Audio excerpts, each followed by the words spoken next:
또 이제 지나간 사례 하나 네. 이야기해 보면 좋을 텐데 사실 KCGI는 이제 질문 많이 받으셨겠습니다만 네. 한진칼 사례를 빼놓고는 또 이야기를 할 수가 없어가지고 당시 엄청나게 이제 국가적으로도 많이 화제가 됐었는데 결과적으로 한진칼 투자 이제 엑시트 네. 하시면서 그래도 좀 수익이 네, 수익은 났죠. 거의 뭐 투자들 중에 이제 맨 첫 펀드, 마지막 펀드가 가격이 다르잖아요. 네네. 네, 투자했던 단가가 다르니까. 근데 이제 다행히 첫 펀드 투자했던 사람들이 마지막 펀드 손실 났었어요. 마지막 펀드는. 그래서 7개 펀드가 들어갔는데 그 마지막 손실 난 펀드에 거의 99% 겹쳐요. 네, 그래서 다행히 문제 없어요. 중간에 들어온 사람들은 다 다른 펀드들인데. 그래서 뭐 전체적으로 보면 거의 2배 가까운 이익을 냈죠. 그래요? 네, 2배 가까운. 그 기간이 한 얼마나 됐었죠? 한 3년 반 정도 저희 두고 있었어요. 3년 반이나 됐더라고요. 네, 3년 반이나. 길었구나. 그래서 뭐 성과는 나름. 네. 근데 일단은 한진칼 그 투자를 하시고 네. 행동주의를 펼치시면서 혹시나 그때 가장 힘들었던 점은 무엇이 있었을까 궁금하거든요. 네, 그 뭐 가장 힘들었던 점은 우리가 뭐 어떻게 개선하자고 했을 적에 무력했어요. 무력했다고요? 예, 무력감을 느꼈어요. 처음에는 뭐 이렇게 개선하자라고 얘기해서 앞에서는 이제 그 만나자는 얘기들도 좀 하고 처음에는 뭐 좀 얘기가 풀리는 듯 하다가 실질적으로 저 사람들이 저희 얘기를 안 들어주니까 할 게 없더라고요.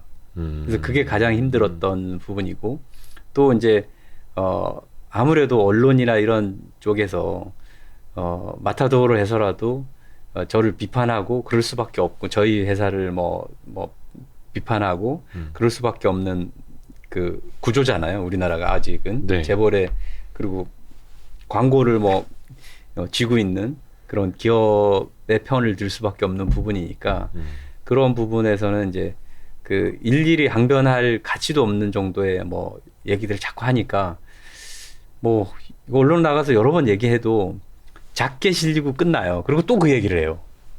그래도 너무 이제 지겨울 정도로 그런 부분들이 좀 있었는데 그래서 그런 부분들이 가장 힘들었던 것 같아요.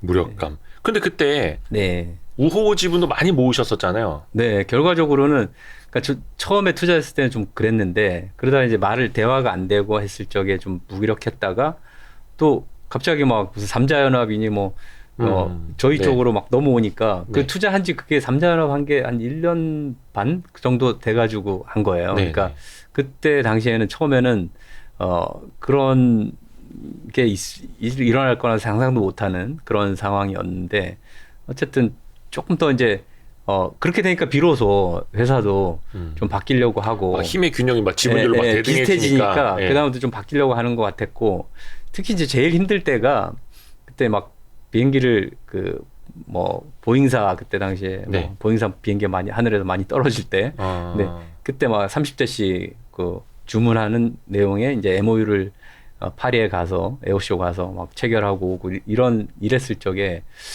부채 비율이 지금 우리 이제 영구채라고 하는데 네. 그걸 뭐 회계적으로 자기 자본으로 뭐 형식상 잡혔는데 실질적으로 가장 고금리 차입금인데 그 부채로 잡는 게 분석 목적으로 봤거든요. 근데 그럼에도 불구하고 1200% 되는 그런 부채 그런 걸 포함해서 1200%가 넘는 그런 재무제표를 가지고 있는 회사가 저렇게 하면 진짜 이거 회사 망하는 거 아니야라는 걱정이 들었을 때가 투자해놓고 제일 힘들었어요, 사실은. 근데 다행히 이제 그게 이제 일시적인 해프닝으로 끝나고 실제 안 들어왔죠. 그로부터 6개월 후에 이제 코로나가 터졌죠.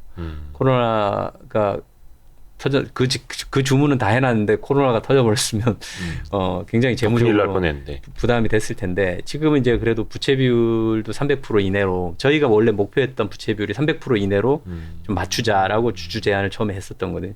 일단 제일 큰 게 재무구조다.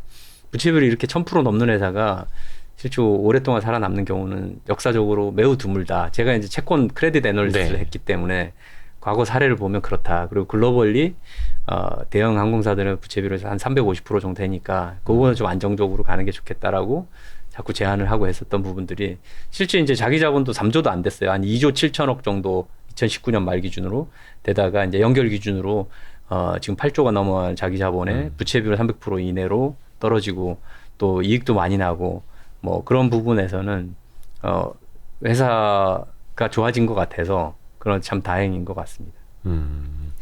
그게 3년 반 네. 있었던 거고. 근데 사실 뭐 이제 코로나19라는 변수는 누구도 예측할 수 없었던 거니까 네. 약간 그런 것도 있지만 이제 돌이켜보면 저는 네. 그런 생각도 좀 들더라고요.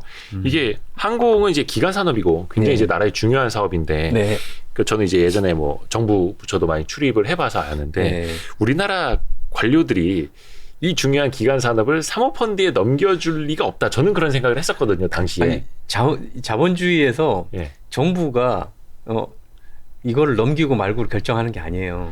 주주총회에서 그죠, 원칙적으로는 그런데 경영진은 주주총회에서 정하는 거죠. 그렇죠. 네, 주주총회에서 정하는 건데 그래서 국민연금은 그때 지분이 거의 없었어요. 다 팔아서 한때는 뭐 10% 이상도 한진칼에 대해서 지분을 가지고 있었는데 그때 당시 거의 다 이제 투자의 기준에 미달한다 그래가지고 다 뺀 걸로 알고 있어요.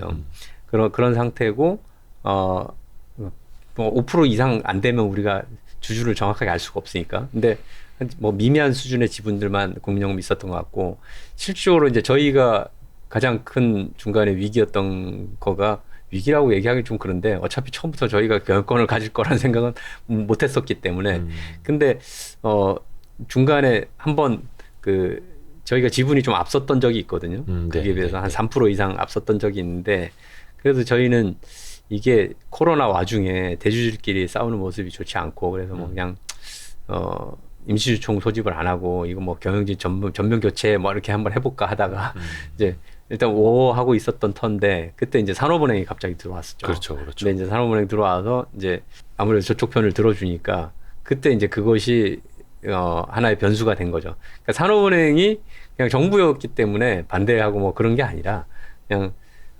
산업은행도 주주로서 의견을 얘기할 수 있는 거니까 그렇게 됐던 거고 근데 그거를 뭐 꼭 기존 경영진의 경영권을 지켜주겠다라는 목적으로 그렇게 했을 리도 없고 그러면 큰일 납니다. 네, 그랬을 리는 전 지금도 없다라고 생각하고 그거보다는 이제 당시에 이제 아시아나라는 어떤 산업은행에 풀어야 될 큰 숙제가 있었잖아요. 네, 네.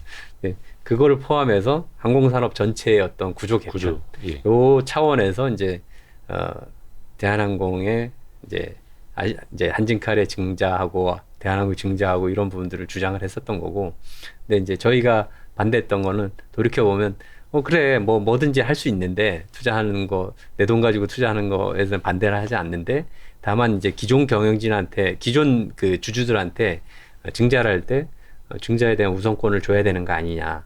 특히 지금처럼 경영권 분쟁 중일 때는 그게 이제 정부든 산업은행이든 누구든 간에 그것이 한번 잘못된 사례로 남아버리면 결과적으로 우리나라의 어떤 이제 상법의 주주 배정 기존 주주한테 주식을 우선 배정한다라는 기본 원칙 자체가 깨지는 사례를 만드는 거 아니냐 이런 부분들의 주장을 했었던 거죠. 혹시 그 한진칼 사례가 가장 성공적인 사례 네. 그리고 가장 좀 후회되는 사례, 네. 아쉬움이 많은 투자 사례 이렇게 했을 때 어느 정도에 들어가나요? 그러니까 사실은 이렇게 큰 일이 네. 뭐 우리나라에서 전대미문이고 글로벌리도 잘 없었죠. 네네네. 이렇게 큰 그룹 기업 집단의 지주회사를 뭐 정말 경영권을 위협할 정도로 해서 사모펀드가 투자를 해서 막 진짜 이렇게 크게 그렇죠.